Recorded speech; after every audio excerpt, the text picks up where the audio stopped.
Baik, Bapak Ibu, selamat sore. Assalamualaikum warahmatullahi wabarakatuh. Salam sejahtera untuk kita semua. Selamat berjumpa kembali pada hari kedua sesi kelas daring atau online tentang menulis buku ajar perguruan tinggi untuk angkatan kedua saat ini. Hari ini saya akan membahas 3 materi lanjutan dari kemarin, yaitu pratulis, kemudian menulis draft buku ajar, dan merevisi, menyunting, kemudian menerbitkan buku ajar. Pola buku ajar yaitu ada yang hierarkis dan ada yang prosedural. Urutannya hierarkis dari vertikal, dari bawah ke atas. Maka biasanya untuk mengajarkan sesuatu, maka kita menyampaikan sesuatu yang lebih mudah dulu kepada mahasiswa, baru kemudian tingkatannya berubah sampai yang sulit.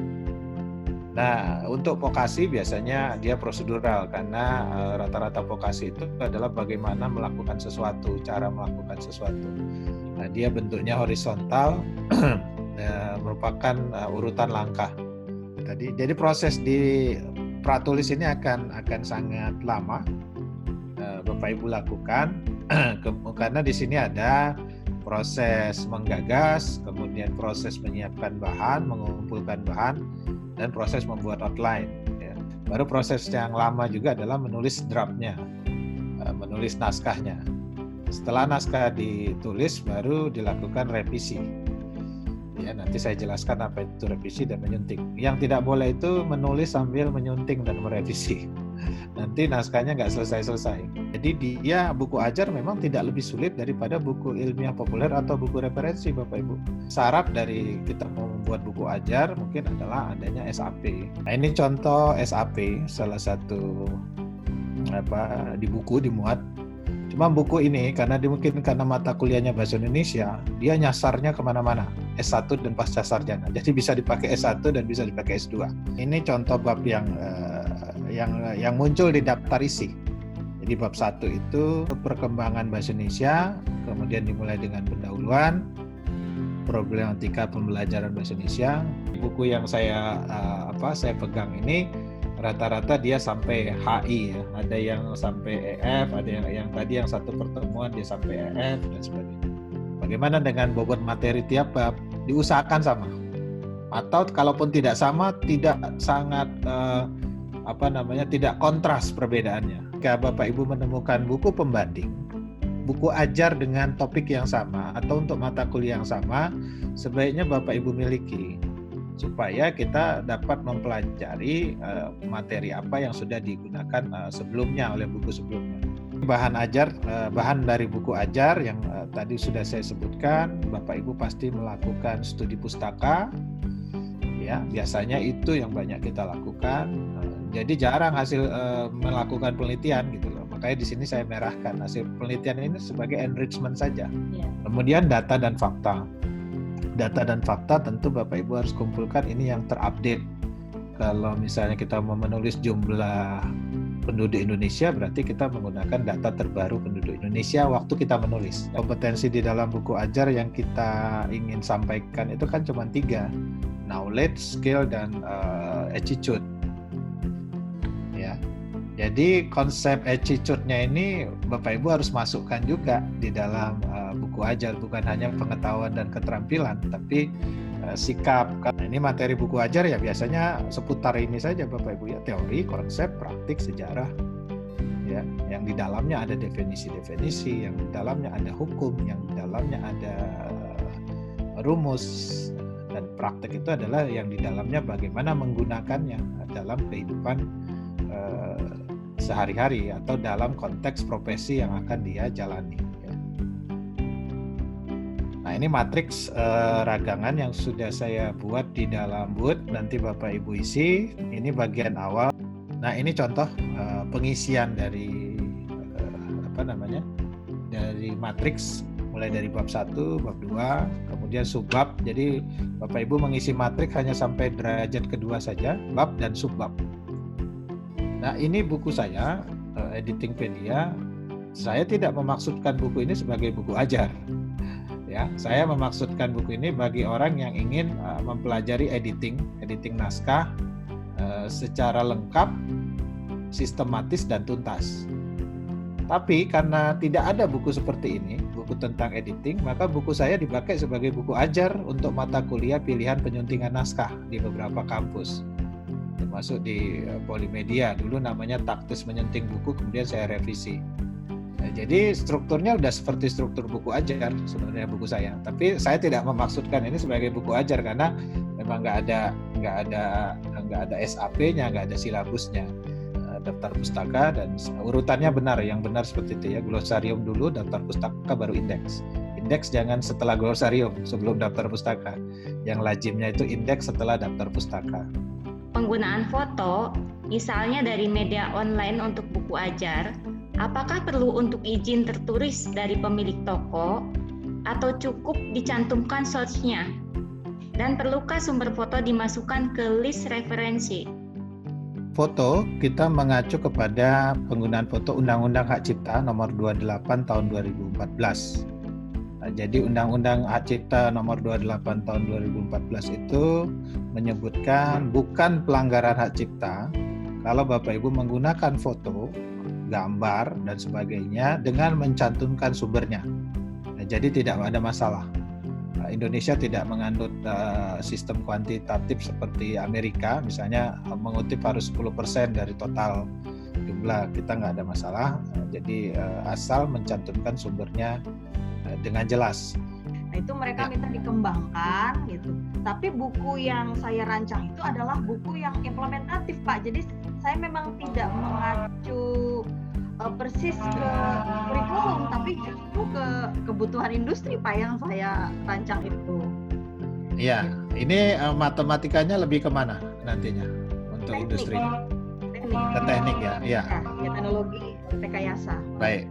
Nah, ya itu tadi saya bilang. Jadi buku Bu Anggita kalau ini tetap harus utamanya mengacu kurikulum, tapi sebagai tambahannya adalah menyesuaikan atau mengadopsi juga permintaan dari SKKNI. Itu bukunya jadi TOP itu, Bu. Top. Dari Ibu Pestaria Happy, apakah media daring seperti blog bisa digunakan sebagai bahan ajar? Kalau bahan ajar itu kan jelas kemarin handout, presentasi, diktat, modul. Saya sebagai apa tadi Pak? Bahan. Sumber. Ya, sumber. Ya. Ada yang meragukan blog, Bu. Ada yang meragukan blog. Kalau blog itu memang blog-blogan gitu ya, ditulis oleh yang. Tapi kalau blog itu dimiliki seorang yang profesional, yang reputasinya diakui, saya kira tidak masalah itu dijadikan sumber. Kebetulan kan saya sedang menulis tentang bahasa Indonesia juga untuk perguruan tinggi. Salah satu materinya itu ada yang ejaan, sejarah ejaan, Pak. Salah satunya kan ada EYD dan selanjutnya direvisi menjadi POEBI. Nah, itu antara EYD dengan POEBI itu kan hampir sama, hanya ada beberapa perbedaan. Apakah nanti di materi yang POEBI di bab selanjutnya itu apakah perlu diulang lagi ataukah hanya perbedaannya inti-intinya saja, karena kan banyak yang pengulangan dari EYD itu sendiri, Pak. Ya. Jadi Ibu cukup kalau yang materinya sejarah ejaan ya cukup mengatakan bagaimana perubahan ejaan dari EYD ke PUEBI. Tapi ya memang tadi sebenarnya Ibu katakan bahwa tidak terlalu signifikan bedanya antara EYD dan PUEBI. Nah, pas nanti di materi ejaan ya Ibu tetap menggunakan PUEBI. Ya.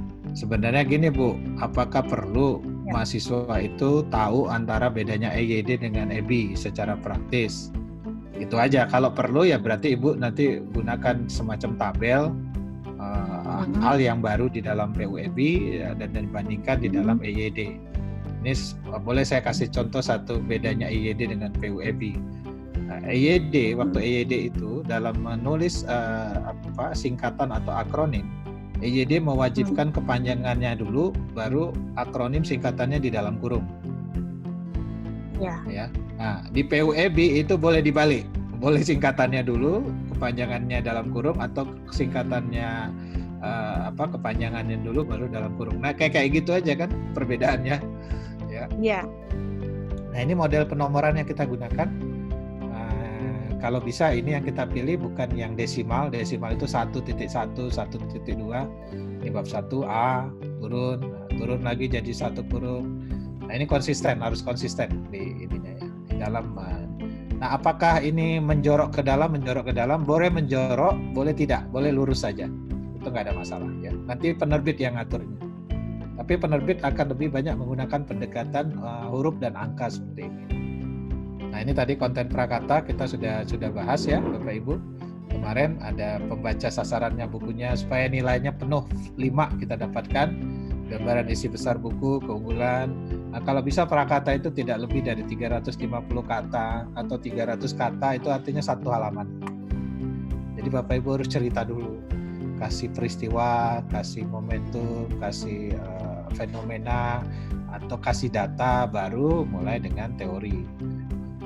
Nah ini contohnya, ini contoh halaman awal sebuah buku ajar untuk program studi jurnalistik. Ya. Jadi bab 1 itu pendahuluan.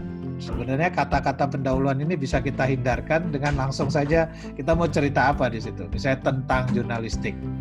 Apa dan bagaimana jurnalistik. Boleh Bapak Ibu, nggak harus pendahuluan. Buku ajar yang bermutu kalau menurut undang-undang itu memang sesuai dengan standar, kaidah, dan kode etik. Sekali lagi, standar dan kaidah dan kode etik itu bukan berarti menghukum kreativitas sebenarnya. Standar itu seperti anatomi buku, ya kita ikutin karena itu standar. Tapi kalau menampilkan anatomi bukunya dengan ada gambarnya, ada fontnya beda-beda, itu kreativitas ya. Dilengkapi glosarium, indeks. Ini bagaimana memunculkan kebaruan novelty dalam buku ajar Bapak Ibu. Ya, salah 2-nya, salah 3-nya yaitu menggunakan contoh studi terkait dengan peristiwa terkini, menggunakan teori dan praktek terbaru yang ditemukan. Nah, kemudian bagaimana merevisi dan menyuntingnya, ini tidak saya bahas mendalam karena saya lebih memfokuskan Bapak Ibu untuk menyelesaikan naskahnya dulu, karena naskah tidak boleh ditulis ketika Bapak Ibu maksudnya gini, naskah tidak boleh ditulis sambil menyunting ya, merevisi. Nah, ini menyunting. Kalau menyunting beda dengan merevisi. Menyunting kita fokus pada kesalahan. Kalau merevisi fokus pada ketidaksempurnaan. Nah, terakhir menerbitkan ada beberapa cara ya kemarin Bapak Ibu. Bapak Ibu bisa menerbitkan di swasta, masyarakat. Kalau swasta Bapak Ibu carilah penerbit yang reputasinya baik, anggota IKAPI atau APPTI, dan memang dia punya tim untuk menggarap naskah kita, tidak di outsource lagi. Kemudian penerbit perguruan tinggi juga baik ya, yang profesional. Nah, buku ajar biasa dicetak dengan ukuran B5 dengan kertas HVS atau book paper. Ini contoh cover ya Bapak Ibu, cover saya ini diterbitkan IKAPI, ini mau saya terbitkan ulang. Buku ini juga banyak dicari orang karena buku ini bercerita bagaimana menerbitkan buku, mulai dari mendirikan penerbit sampai memasarkan ya. Itu di IKAPI terbit tahun 2014 kalau nggak salah, sudah lama sekali ini. Akan saya perbaharui bukunya. Jadi buku tadi ada di IKAPI, tidak dijual, digratiskan, tapi saya yakin sudah habis. Jadi nanti tunggu revisinya Bu ya di Epigram. Selamat berbuka untuk yang sudah memasuki waktunya. Terima kasih. Assalamualaikum warahmatullahi wabarakatuh. Selamat sore.